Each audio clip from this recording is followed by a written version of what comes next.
এই গরমে দুপুরে থাকে যদি এরকম খাঁটি এক গ্লাস কেমিক্যাল মুক্ত ফ্রেশ বেলের শরবত। বেলটা কিন্তু বাজার থেকে কিনে এনেছে, একেবারে গাছ পাকা বেল।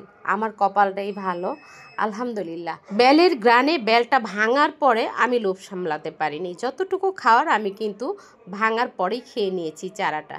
বেলের চারা কে কে এরকম খেতে পছন্দ করেন আমার মতো কমেন্টে অবশ্যই লিখে জানাবেন। আমি কিন্তু এবার আঙ্গুল দিয়ে টিপে টিপে এভাবে খুঁজে খুঁজে বেলের বিচিগুলো ফেলে দিচ্ছি। দেখেন কতগুলো বিচি হয়েছে। এই পর্যায়ে একটা টিপস আছে, বেলের ভিতরে কিন্তু লুকিয়ে থাকে দেখেন বিচি।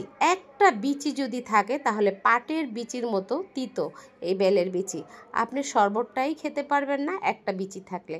আমি দেখেন বেলের পিউরিটা কিভাবে বের করেছি। ঠান্ডা পানি দিয়ে এবার আমি পিউরিটা একটু পাতলা করে ব্লেন্ডার করে নিচ্ছি।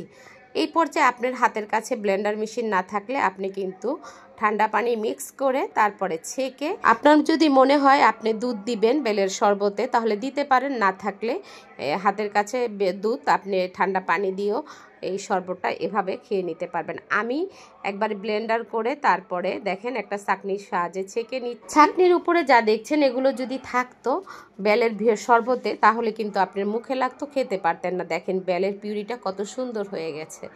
এবার আমি দুধ মিলাবো। 250 গ্রাম দুধ আমি একেবারে ঘন করে জাল করে নিয়েছি।